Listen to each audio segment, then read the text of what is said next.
Olá, eu sou Marco Betkovski, diretor de vendas e Customer Success da Manhattan Associates no Brasil, e esse é mais um episódio do podcast Siga o Líder. Este é um espaço para discutir o futuro da logística, da omnicanalidade, da cadeia de suprimentos e da tecnologia com os líderes do mercado brasileiro. No podcast produzido pela Manhattan, nós convidamos especialistas de diversos segmentos para discutir o futuro de seus setores. O objetivo é aprender com os líderes e gerar conteúdo de valor focado nas necessidades de grandes operações. Hoje vamos falar sobre o impacto da tecnologia para o sistema logístico global e interconectado em que vivemos. Iremos discutir também o papel da tecnologia na estratégia de crescimento e desenvolvimento de um negócio e para a melhora da eficiência na cadeia. E para isso, temos aqui como convidado Vasco Oliveira Neto, ele que é sócio fundador e CEO da Niche Partners e fundador e chairman do Conselho de Administração da NSTech. Vasco, seja bem-vindo ao podcast da Manhattan Associates. Obrigado, Marco. Obrigado, Manhattan, pelo convite. Prazer estar com vocês aqui. Um prazer mesmo. A gente se conhece há muitos anos já, né? Já faz bastante. Acompanhando a trajetória, vai ser um prazer poder compartilhar um pouquinho da sua trajetória aqui.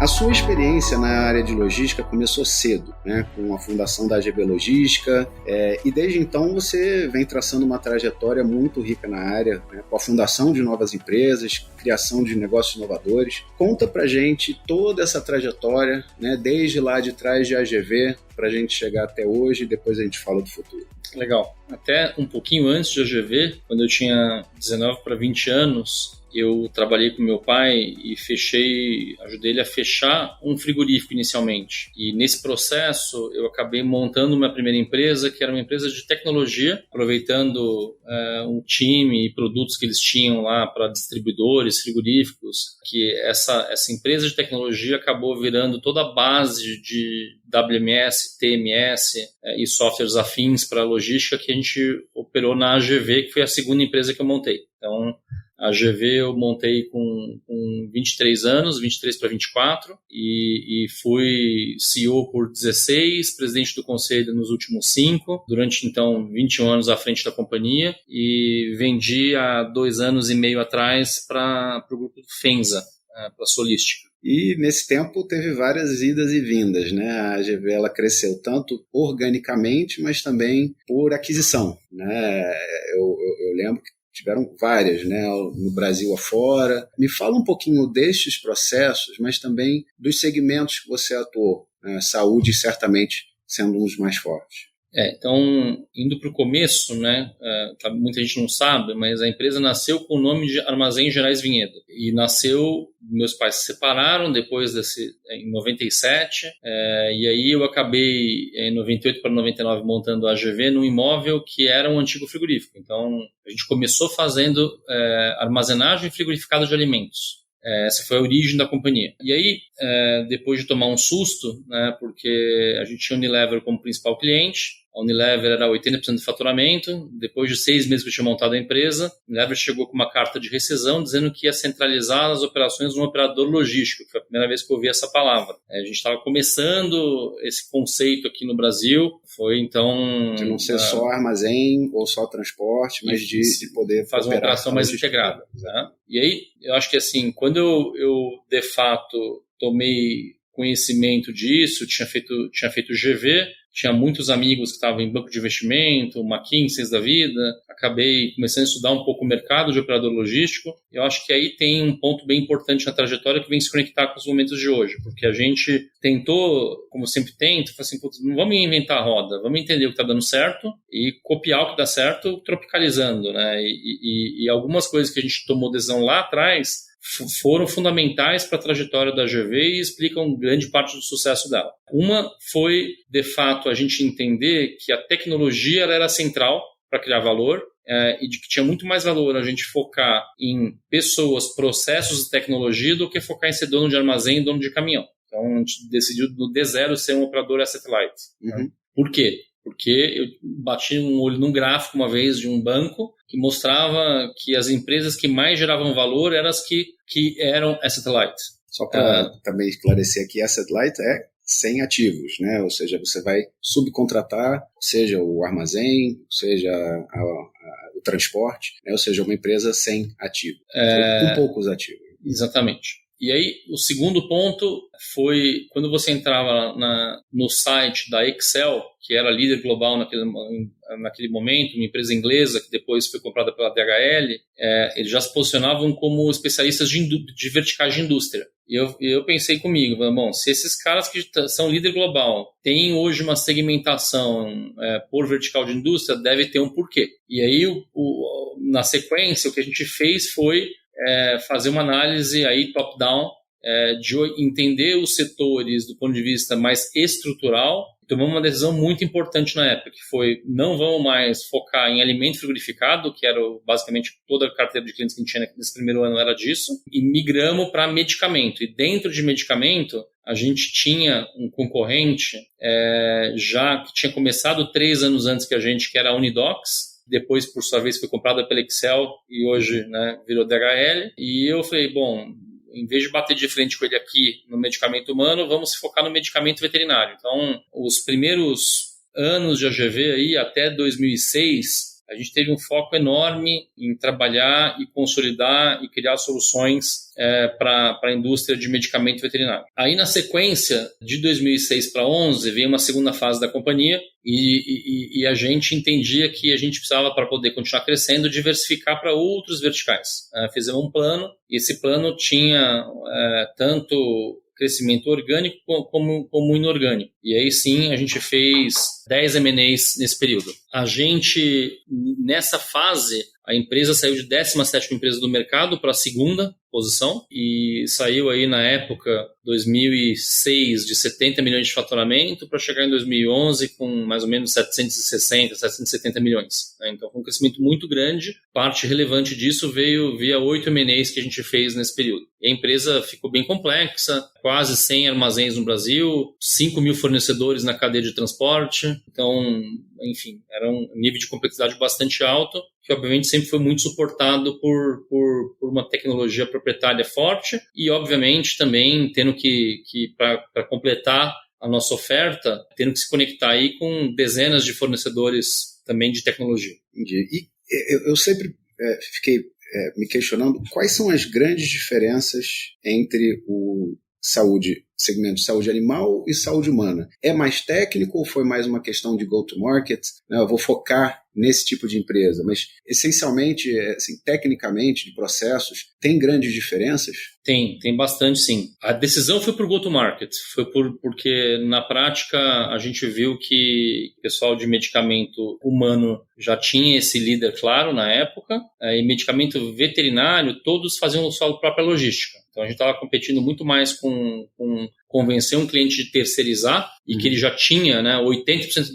das indústrias na época também eram humanas e veterinárias. Então, se ele já terceiriza na humana, é mais fácil ele ter a cabeça de terceirizar na veterinária. Então, foi uma adesão mais de go-to-market. Porém, sim, eu diria que é meio contra-intuitivo, mas a logística de medicamento veterinário, ela é mais complexa que a humana. E isso se dá por, basicamente, características de produto e de geografia, né? Então, no medicamento veterinário, você tem, primeiro, proporcionalmente, muito mais produtos biológicos que são armazenados, muitas vezes, de 2 a 8 graus em câmaras frias, às vezes em nitrogênio líquido, vacinas que são para frangos, suínos, você tem que armazenar e transportar em nitrogênio líquido.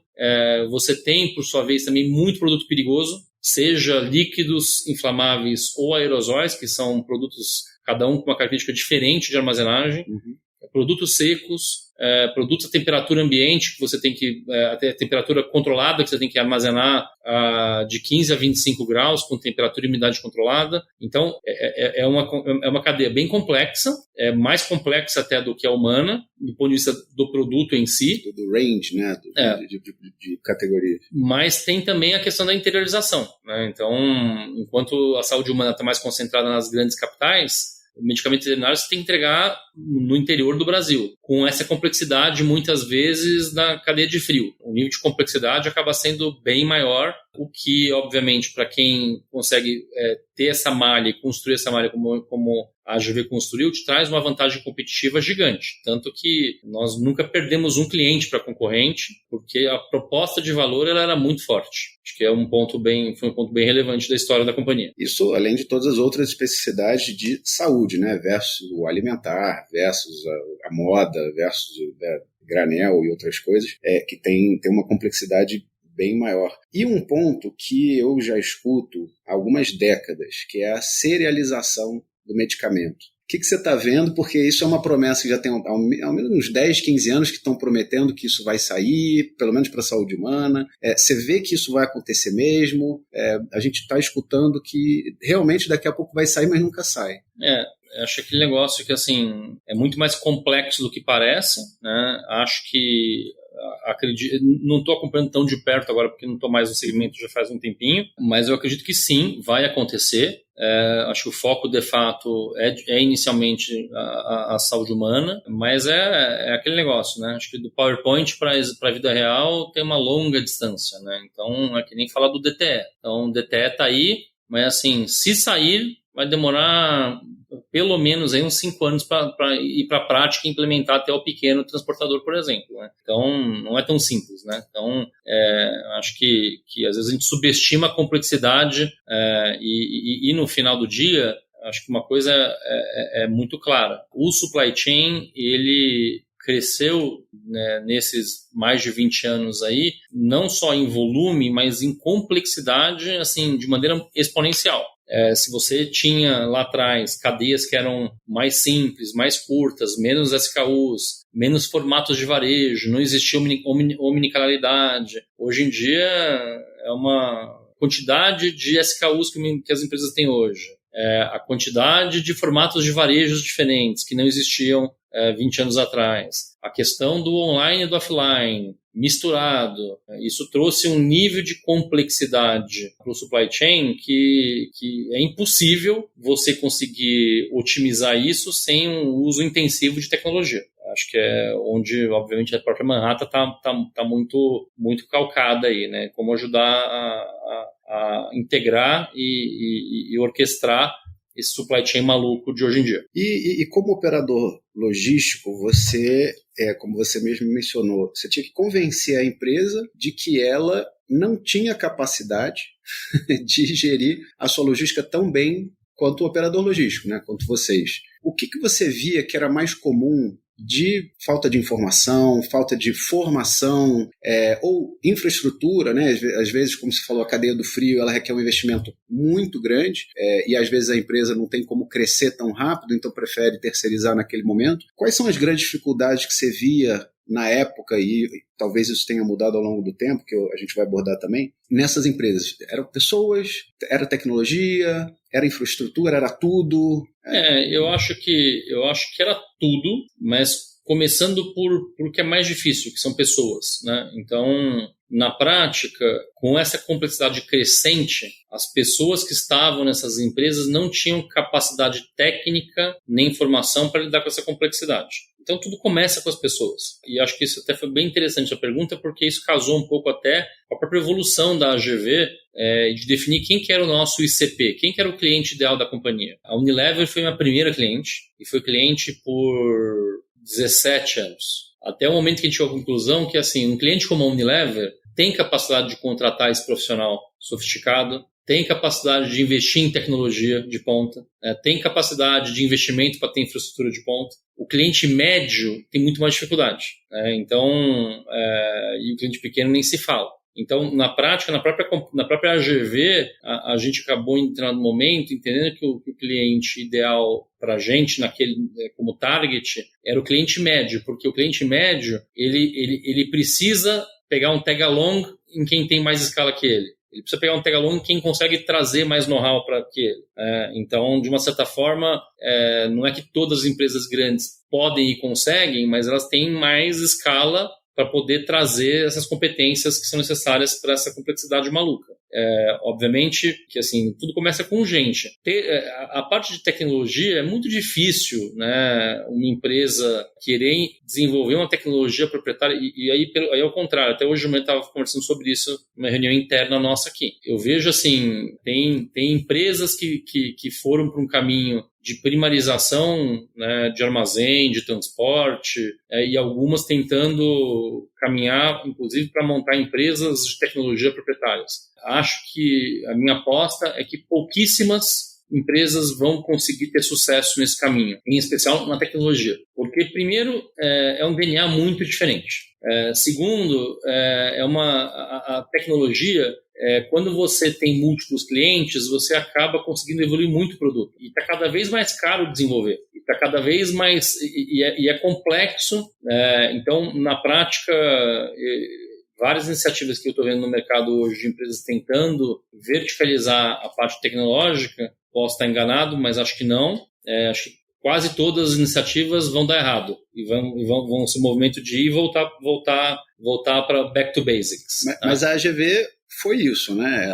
Ela sempre foi calcada, como você falou, em tecnologia proprietária. Qual foi a diferença de 20 anos atrás para hoje? Eu acho que é DNA. Eu acho que é DNA. Então, é o que eu falei, eu acho que as empresas têm DNA, e tem empresas que têm DNA de ter tecnologia proprietária, tem empresas que não têm. Né? Então, você pega um Nubank, ele nasceu com o DNA tecnológico.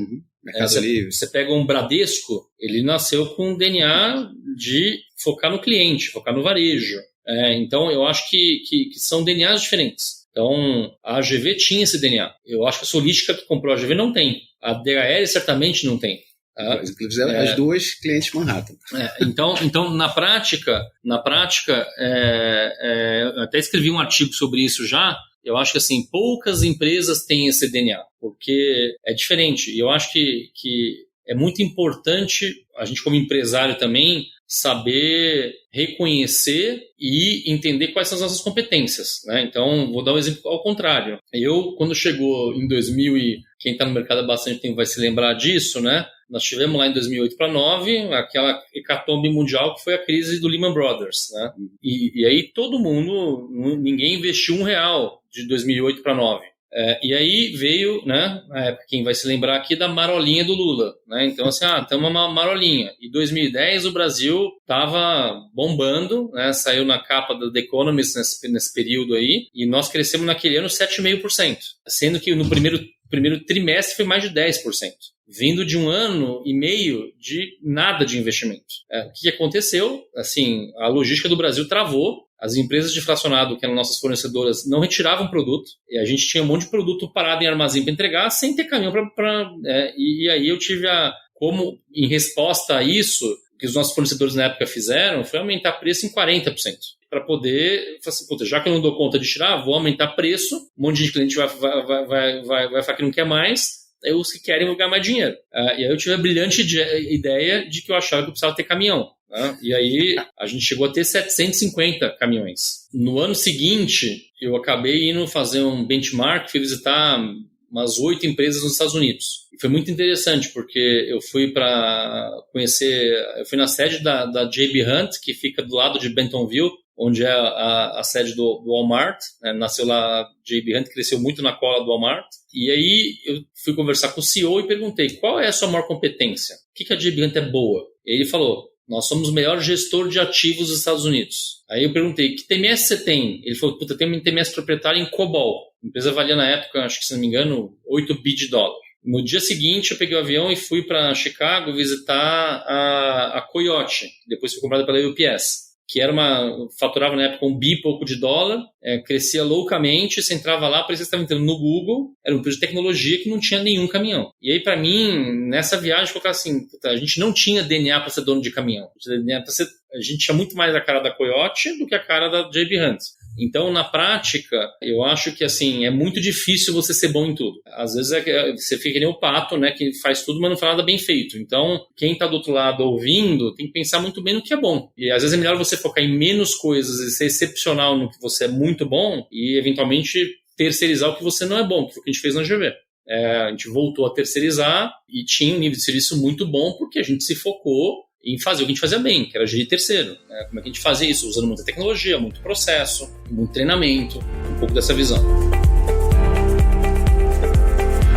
E o que você sente que foram grandes mudanças nesses últimos 20, 30 anos aí do segmento logístico no país? Que grandes tendências ou que grandes modificações, até depois a gente vai falar um pouquinho sobre o mercado de operador logístico, né, o quanto que ele se transformou. O que você consegue identificar aí nesse tempo todo? Eu acho que o mercado amadureceu bastante. Eu acho que o mercado ele buscou aquilo que eu falei lá da especialização, onde você tem empresas mais focadas em verticais e que operam muito bem em um setor específico. O mercado passou por uma consolidação de um lado, ao mesmo tempo em que veio muito gringo para cá, né? Então tem muita empresa gringa no Brasil. Eu vejo que o uso de tecnologia ele cresceu bastante, apesar de ser um setor ainda não operador logístico em si, mas o setor de transporte rodoviário é um setor muito pouco digitalizado, né? Tem muito espaço para digitalizar. Então, eu diria que talvez essas são, acho que as principais mudanças aí que eu vejo, assim, teve um amadurecimento no geral, né? Então, acho que especialização, amadurecimento, consolidação, acho que talvez esses pontos aí em relação ao mercado de operador logístico, né? Mas, e no fundo é isso, assim, quem fez isso bem conseguiu ter rentabilidade, quem ficou no meio do caminho é um setor difícil, né? Com margens apertadas. Então, na prática não é fácil você conseguir rentabilizar se você não se especializa. Essa é a minha visão muito clara do setor também. E uma das coisas que a gente está vendo no mercado, você até falou de DNA da empresa, sobre o insourcing, né, de desenvolvimento de tecnologia. Mas eu vejo também uma tendência grande, pelo menos 2 grandes varejistas, de insourcing, principalmente do transporte e da operação logística, até numa estratégia de se tornar um operador logístico, né? Aproveitar toda a sua enorme malha em prol de terceiros do seu marketplace, ou mesmo um terceiro não tem nada a ver com o seu ecossistema de varejo. Tanto na tecnologia quanto na operação logística, você também acredita nessa questão do DNA, né? Sem dúvida. Tem empresas que vão tentar primarizar a logística e não vão conseguir. 90% da minha visão não vai. 90% eu acho que é um sonho de uma noite de verão de um executivo que daqui a pouco não vai dar certo e vão voltar para trás e vão perder muito dinheiro. Já estou vendo isso acontecer. Recentemente tive um ex-cliente amigo meu aí que está numa outra companhia, não vou falar por educação aqui, assim, ele acabou tomar uma decisão de primarizar, inclusive com compra de caminhão e etc, e no final já chegaram à conclusão que não tem que ter caminhão, e acho que vão chegar à conclusão que não tem que ter tecnologia, que também estão apanhando pra caramba. Então, assim, acho que... Essas ondas, né? Normal, acho que assim...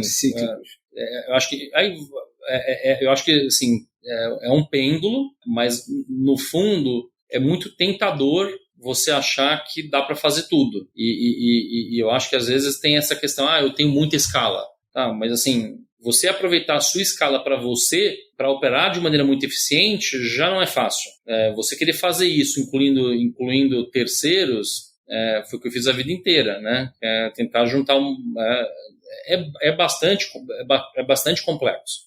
E, obviamente, assim, uma coisa é uma empresa que ela é neutra, como era a AGV, como é a DHL, como enfim, vários outros operadores que são verticalizados. Fala assim, não, tá bom, eu estou aqui operando, como a gente tinha 25 concorrentes mortais no mesmo centro de distribuição, no mesmo caminhão, mas tinha um ser operando que era neutro. Uhum. Para você buscar essa mesma escala, que muitas vezes não é tão simples, né? Porque assim, a escala, às vezes, se dá naquele subnicho, exemplo, medicamento veterinário, e você entender que você vai ter que trabalhar com um concorrente, é muito difícil você imaginar que um concorrente vai entregar a operação dele inteira para o seu principal concorrente, né? Então você acaba bloqueando os seus concorrentes diretos, né? Que te dariam escala, e é no nicho que justamente você se especializou e você sabe fazer muito bem.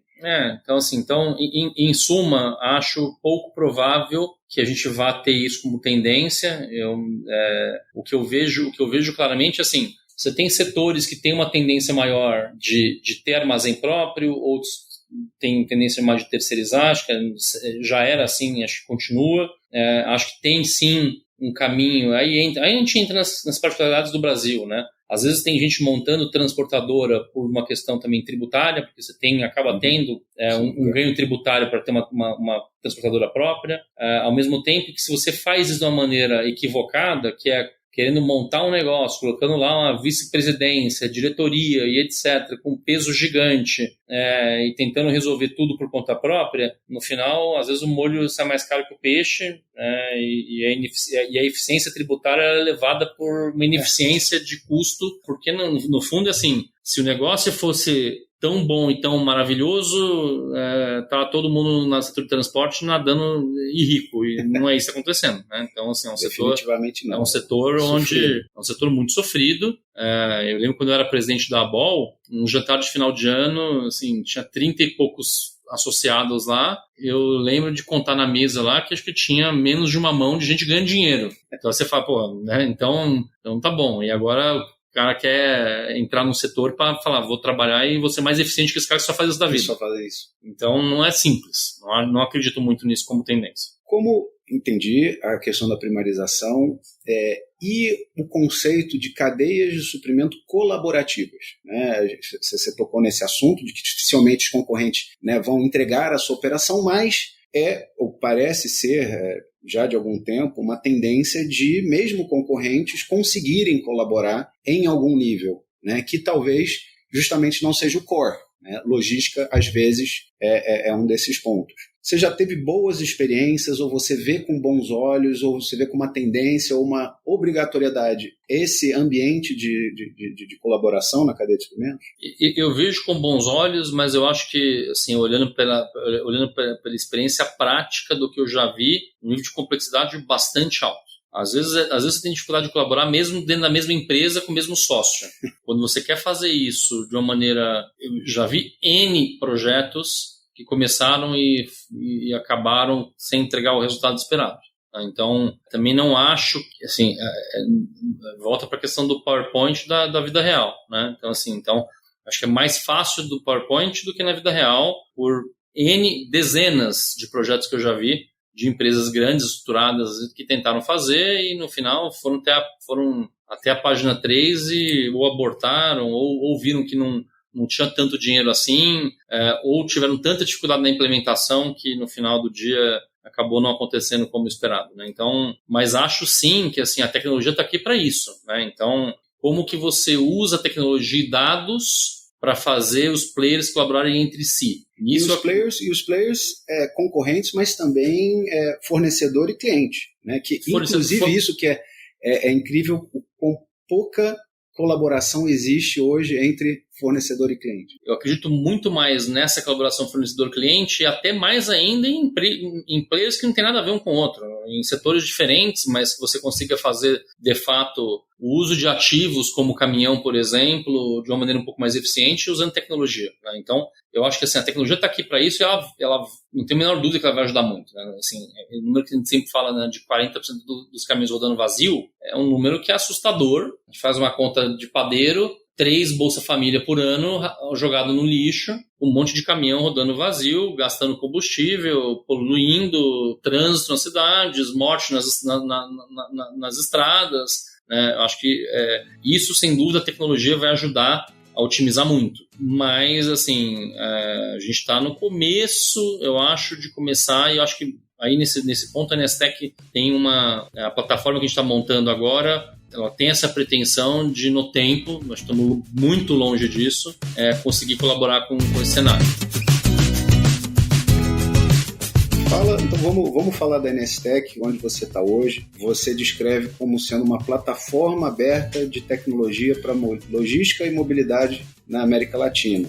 Conta pra gente como que foi essa ideia de NSTech, que grandes problemas, você descreveu alguns, né, mas que grandes problemas você está tentando resolver, né, com a NSTech e, obviamente, todas as empresas que compõem esse portfólio. Fala um pouquinho desse histórico e como está hoje. Bom, da onde que veio a ideia primeiro, né? A NSTech surgiu, eu acho que da minha experiência prática de estar do outro lado da mesa contratando empresas de tecnologia como parte da nossa oferta de valor da AGV. Então, me lembro quando nós tivemos que trocar uma agenciadora de risco, e era uma operação muito crítica, e trocar no nosso caso lá, né, a asa do avião com o avião voando, foram 6 meses para poder fazer a interface, fazer todos os testes, porque o nosso nível de integração era muito grande, dado o risco da nossa operação. Então, na prática, o que a gente vê é que, assim, para essa complexidade de supply chain, nasceram inúmeras empresas que resolvem uma dor de um player do ecossistema. E aí, o que a gente está fazendo aqui é, como você falou, montando essa plataforma aberta. Hoje já são 20 empresas que fazem parte da NSTech. E o que a gente quer resolver? A gente quer digitalizar todas as principais dores, seja através de produtos próprios ou de parceiros terceiros que podem se plugar à plataforma, dos principais players do ecossistema. Quem são esses principais players? Transportadores, motoristas, embarcadores, operadores logísticos, corretoras de seguro especializado, seguradoras especializadas, postos de gasolina, fornecedores como fornecedor de pneu e autopeça, veículos. Então, tudo que a gente conseguir fazer para poder identificar como que essas pessoas transacionam produtos e serviços e digitalizar essa jornada de maneira em que a gente consiga fazer isso, como a gente fala, sem ter que desenvolver integração nova e de maneira que, até do ponto de vista de pagamento, você consiga resolver contratação e o pagamento com um clique só, é o objetivo nosso no médio prazo. Então, hoje, nós somos 20 empresas com mais de 100 soluções. Somos líderes em praticamente todos os setores que a gente está. A gente hoje tem 7 unidades de negócio: gerenciamento de risco, mercado securitário, TMS, mobilidade, que é a parte de ERP e TMS para transportador de passageiro, no caso, empresas de ônibus. A gente tem a parte de fintech, a gente tem a parte de marketplace, tem uma parte de conteúdo e educação também. Então, e agora, por último, a própria plataforma, que é uma BU também, tá? Porque, no fundo... A própria plataforma.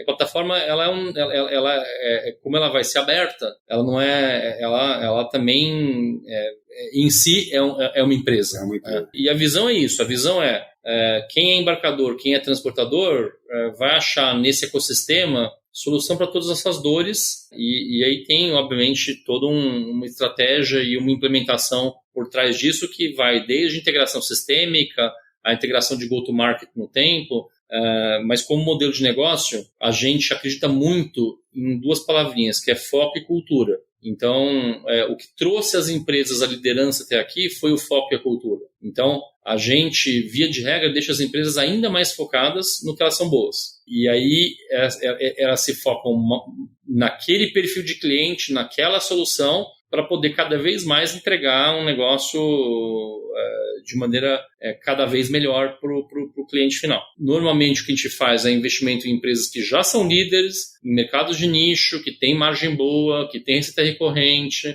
que já se provaram, mantém elas com muita autonomia, muita independência, obviamente integrando o que faz sentido integrar, e a gente aloca capital de maneira centralizada. Então, essas empresas geram caixa, esse caixa é realocado em projetos novos e ou M&As que podem complementar essa oferta, olhando sempre a dor do cliente em primeiro lugar, sempre colocando o cliente no centro, e partindo do cliente para a dor, da dor para a solução. E aí a solução pode ser make, buy or partner, né? Então a gente pode resolver desenvolver do zero um produto, podemos fazer um M&A se a gente achar que tem alguma empresa que faça sentido, e obviamente tem que fazer para a gente e para a empresa, e muitas vezes também vai ser partner, que assim, não é nem comprar, nem desenvolver, é se plugar de alguma maneira em alguém que já está com uma solução montada que nós vamos fazer em parceria. Então, a parte aberta, né, da plataforma aberta que você diz, é para justamente facilitar a conexão entre esses múltiplos tipos de produto, tipos de serviços, agentes da cadeia, para, enfim, simplesmente facilitar, tornar menos dolorido, menos demorado, eventualmente até uma troca também, né? Mas uma troca de informação mais rápido, mais ágil, mais seguro, né? Com LGPD, com blockchain e todos esses outros aspectos. Eu acho que muitos dos ouvintes aqui, eles, embora seja bem mais complexo do que isso, tem um documento, não é nem documento, mas é um protocolo, um formato, né, que domina o mercado de transporte hoje, que é o padrão Proceda. E, obviamente, tem algumas alternativas aí, a maioria das vezes são alternativas proprietárias, né, de uma única empresa, etc. Então, dentro dessa plataforma, vocês também visionam facilitar toda a troca de informação também contida no Proceda, por exemplo. Eu diria que até mais um pouco do que isso, né? Sim, né? A gente fala que a gente quer fazer o padrão Proceda, o novo padrão Proceda, mas o padrão Proceda, ele via de regra, como você falou, ele acaba sendo, né, para quem está na logística há muito tempo, um protocolo, né? Então é uma maneira de você desenvolver uma interface de integração, seja no meio que for. Mas ela acaba sendo sempre um para um, via de regra. O que a gente vai se propor a fazer aqui, primeiro é fazer de uma maneira muito mais simples. Então, a gente recentemente agora fez investimento numa empresa e esse modelo que atualmente, né, já vem se popularizando no modelo do iPaaS, ele tem uma vantagem enorme, que é a simplicidade. Tá? Então, porque como ele é low code, no code, você consegue eventualmente que uma pessoa que não é um desenvolvedor consiga de uma maneira muito mais simples, quase que copiando e arrastando, desenvolver uma interface. E a grande vantagem é que você não só vai fazer isso de maneira mais simples e mais rápida, mas em vez de fazer de um para N. Então, imagina que amanhã o TMS da Manhattan quer se conectar com agenciadoras de risco. Hoje ela tem que ir lá fazer uma interface com a empresa A, com a Brasil Risk, com a BRK, Brasil Risk, com a OpenTech, com a Buoni, ou com as outras empresas que estão no mercado. Ao ela vir na plataforma da Nestec, ela vai fazer isso uma única vez e automaticamente vai estar conectada com o mercado inteiro. Então, isso traz uma simplicidade e uma capacidade de conexão que acaba sendo... a gente entende que isso tem um potencial enorme para virar um padrão Proceda muito melhorado, e aberto, né? E aberto. É disponível para todo mundo. Isso. Na prática é isso. Assim, o que a gente entende, né? Quem manda é o cliente. A melhor solução, no final do dia, assim, não tem como você ter um produto que você até tem, mas não é a nossa cabeça. A gente não quer ter um sistema fechado. A gente quer ser o Android, não quer ser o iOS. Então, a gente quer poder deixar que outras empresas desenvolvam soluções e possam se conectar nesse ecossistema, e não necessariamente a gente vai fazer tudo com empresas próprias e um padrão fechado. Isso é muito importante e eu com certeza desejo muito boa sorte nisso, porque eu acho que todos os players, de novo, todos os agentes do mercado, ao menos no Brasil, e não é muito diferente no resto do mundo, né, mas principalmente no Brasil, sofre bastante com essas limitações que existem hoje. E onde você acha que vai parar a Nestec? Você já tem uma operação lá no México? Dominar o mundo? América Latina? Só o Brasil? Vai ficar neste segmento? Qual é a visão do futuro? A visão é uma visão ambiciosa, mas de longuíssimo prazo, né? Então, primeiro vamos falar um pouco de quem está por trás da Nestec, né? Então, eu acabei idealizando e fundando a empresa faz 1 ano e meio atrás. A gente hoje já é a maior plataforma da América Latina de tecnologia. Nós somos, através da SKTAR, com da Niche Partners, que eu sou sócio, os controladores. A gente tem um pouco mais de 50% da companhia. Nós temos um sócio bem relevante, que é um grupo sueco, e o que nos uniu foi exatamente essa visão. Tá? Então, não só a visão do como fazer e do que fazer, mas a visão de que a gente quer construir uma empresa para estar investido décadas e uma empresa que tem pretensão global. Tá? Então, esses nossos sócios suecos, eles são sócios, e um deles é o CEO da Hexagon, que é uma empresa de tecnologia sueca que 20 anos atrás foi fundada não, ele assumiu 20 anos atrás uma empresa sueca que valia 100 e poucos milhões de dólares, hoje vale 35 bilhões de dólares, e foi da Suécia para o mundo inteiro, com muito M&A, muita expansão orgânica, e a gente, eu posso falar com propriedade porque eu já visitei dezenas de empresas nos Estados Unidos, na Europa, fazendo benchmark e visitando um concorrente. E eu voltava para a GV e falava, gente, tudo bem que assim, o armazém é mais automatizado, porque lá a conta fecha, aqui não fecha ainda, mas assim, não é que a gente está também, né, a gente está tão atrás assim, muito pelo contrário. né? Tanto que todo mundo que vinha visitar aqui a sede da GV saía muito impressionado com o que a gente tinha desenvolvido, né, e feito. Então, na prática, assim, é exatamente o oposto. Eu vejo hoje muita tecnologia brasileira que, na verdade, em alguns subsegmentos é melhor do mundo. Então, sim, quando a gente vai para a gestão de risco, não tem no mundo, hoje, empresas tão desenvolvidas em gestão de risco quanto o Brasil, né? Nem nos Estados Unidos, porque como não é um big issue lá, você não tem tanta gente focada nisso, né? Então, quando você vê, por exemplo, o México, que a gente já está no México, como você citou, o México está pelo menos 10 anos atrás do Brasil, em tecnologia, em processo. E os riscos são, né, similares. E os riscos são, nesse momento, piores. Piores. Nesse momento, piores, né? Porque hoje lá tem uma questão de segurança pública, sim, bem relevante. A África do Sul, mesma coisa. Assim, então, no final, assim, você tem muito... essa tecnologia nossa aqui será exportada, já está hoje, nós já estamos, na verdade, em 9 países, com um funcionário em 7. Então, a gente tem operação hoje, além de México, Colômbia, Peru, Equador, a gente tem cliente na Bolívia, a gente tem cliente em Angola, e assim, a gente acha que, com uma visão de longo prazo, no seu tempo, dentro de um planejamento que a gente vai fazer, que muita tecnologia feita aqui pode ser exportada, né? Então, isso a gente espera fazer com que muito produto brasileiro aqui seja, no tempo, aí, referência global. Parabéns. Obrigado. Bom, Vasco, foi um prazer enorme conhecer um pouquinho da sua história, da GV, agora da NSTech, e certamente desejamos todo sucesso para vocês. Muito obrigado, Marco. O prazer foi meu. Um papo super legal. Como você falou, a gente se conhece já há muito tempo. Muito bom te rever. E obrigado pelo convite. Esse foi mais um episódio do podcast Siga o Líder. Hoje nós falamos um pouco sobre tecnologia e logística com o Vasco Oliveira Neto. A Manhattan Associates é líder em tecnologia e cadeia de suprimentos e comércio omnicanal. Além de ter uma solução de ponta, queremos promover trocas para impulsionar e desenvolver o mercado. Nos encontramos no próximo episódio de Siga o Líder. Nos acompanhem também em outras redes. Estamos no Facebook, no LinkedIn e no YouTube. Obrigado pela audiência e até mais.